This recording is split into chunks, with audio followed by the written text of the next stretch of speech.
Vous les connaissez déjà, vous allez tous les découvrir un à un.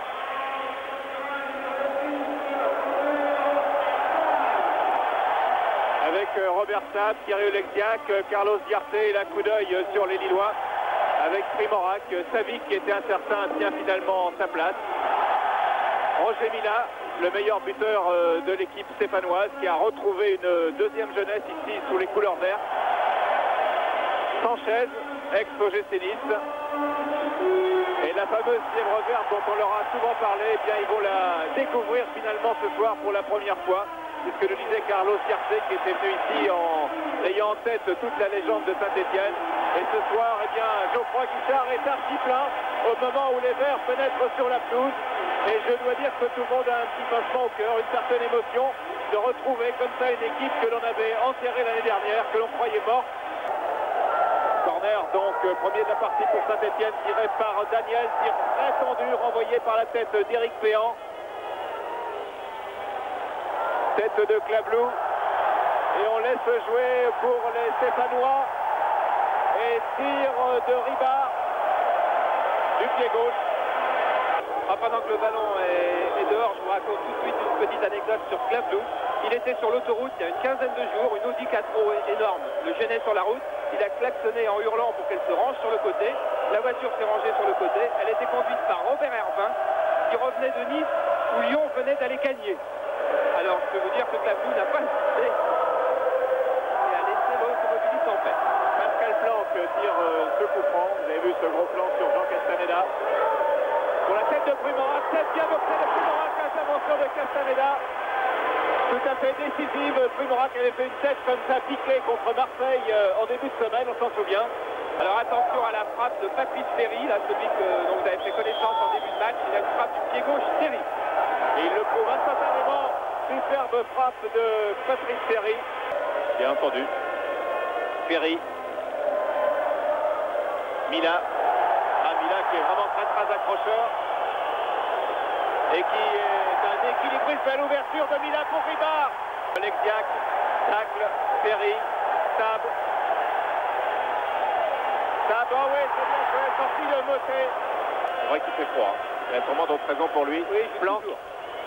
Planck et l'action continue avec Éric Péan qui n'est pas signalé en jeu. Il a regardé le juge de touche. Il va pouvoir crocheter, peut-être frapper. Non. Oh là là, in extremis, c'est Oleksiak qui est venu se jeter dans les pieds de Péan et les deux joueurs restent au sol comme vous le voyez sur cette image de VTS. Ouais, c'est une équipe très jeune que celle de Saint-Etienne qui, la moitié des joueurs n'ont connu que la deuxième division. Et il y a effectivement plus de métiers de l'autre côté. En tous les cas, beaucoup plus d'efforts déployés du côté des Verts et des efforts qui sont... Et tir de Patrice Ferry. Du pied droit. Robert Saab.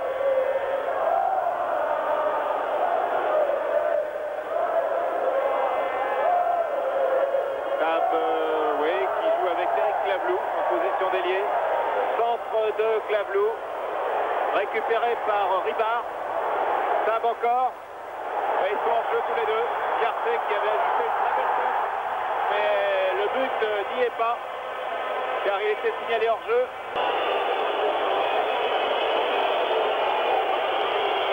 Savic ou Planck, c'est Savic. Ah oui, en retrait, frappe. Ouais, belle frappe d'Éric Péan. Remise en jeu rapide de Péan. Planck, ouverture de Planck pour Bureau qui n'est pas hors jeu, qui lui aussi est en bonne position. À ce match devient fou. Bernard Bureau tente sa chance en fermé, remet, il n'y a personne au centre. Alors qu'au deuxième poteau, il y avait Savic. Corner tiré par Daniel, malgré tout. Oh là, Kurici qui bouscule légèrement et c'est un coup franc. Un coup franc pour les Verts. Pour cette faute de Kurici sur Carlos Diarte. Diarte ou Ferry. Vous les voyez tous les deux. Diarte était à gauche, Ferry était à droite. C'est Diarte. Frappe de Diarte, non. Au ras du poteau de Moté. On revient, Vincent. Ouais, mieux la voir. Un peu d'élan, ouais. Voilà. Oh, elle est là. Allons-y. Voilà. Superbement enveloppé. Et Motet la croix dedans, d'ailleurs. Je peux vous assurer que Motet la croyait dedans. Elle est à bonne distance, il a une grosse frappe, et il va peut-être chercher la tête de Milla ou la tête de Diarté. La tête de Milla est but!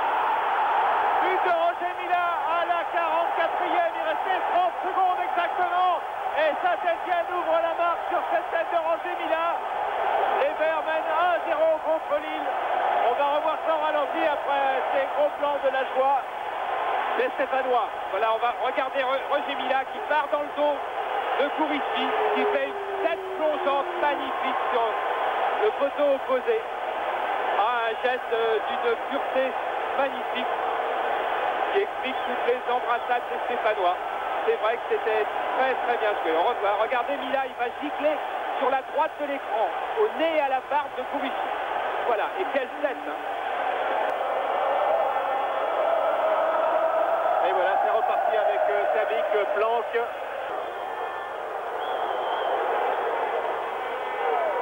Et c'est une passe pour Ferry. C'est la combinaison, c'est la fameuse combinaison de tout à l'heure qui n'était pas tout à fait au point. Et Cangini n'est pas hors jeu sur cette attaque. Cangini va pouvoir centrer, il a cherché au premier poteau. Milla qui était signalé hors jeu, je le dis tout de suite. Gilles qui relance Ribard. Ribard va-t-il passer? Ah oui, vraiment, il est très doué, c'est évident. Daniel. Ferry. Et un petit carton. Non. Il y aura des têtes de Diarté. Tête de Diarté à côté. Oh là là, il reste les bras en croix dans la boue. Carlos Diarté, le Paraguayen. On va revoir cette action car Diarté paraissait évidemment bien isolé. On revoit donc le centre de Sanchez, sans doute, je ne me souviens plus. Et dans le dos de tous les Lillois va surgir, alors que Kourichi réclame le hors-jeu, Diarté pour une belle tête plongeante qui ressemblait un petit peu à celle de Milla, mais qui celle-là frôle le poteau.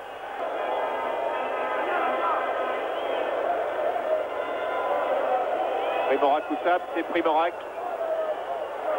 Et Guyon. Guyon qui s'accroche, qui va parvenir à déborder, centré du gauche, centre très tendu. Oh, belle reprise au centre de Guyon. C'est Kourichi pour Guillon et Monsieur Vautreau siffle la fin du match maintenant. Sur ce score de 1-0 donc en faveur de Saint-Etienne. Voilà, alors que nous voyons la sortie de Robert Sab. Et les Lillois, bon bah ça fait un match retour qui promet. En tout cas, on a eu un superbe spectacle ici ce soir. Et un match retour très serré avec ce but d'avance et ces gestes de fair play entre les équipes et Charles Bietri qui est à l'entrée du vestiaire. Vous intervenez quand vous voulez, Charles. On rentre d'ailleurs. Eh bien, allez-y. Les Stéphanois ont été adorables avec nous. Nous allons entrer avec eux dans le vestiaire pour voir les premières manifestations de joie, mais plus vraisemblablement de fatigue de ces Stéphanois. Voilà, je pense que vous découvrez Patrice Ferry. Oui. On essuie un petit peu l'objectif parce qu'il y a eu aussi beaucoup de mou sur la caméra. On va aller voir petit à petit les uns avec les autres. On va aller voir Jean-François Daniel. Je pense que vous devez finir épuisé une telle rencontre. C'était une rencontre éprouvante, d'autant plus que le terrain était difficile. En deuxième mi-temps, on a eu du mal. Et on va se retourner, Frédéric.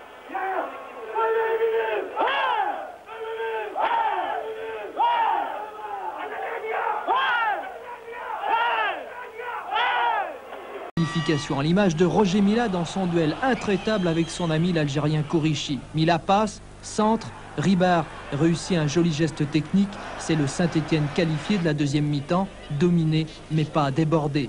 Saint-Etienne qui fait même parfois le spectacle, comme sur ce tir de 25 mètres du défenseur Ferry.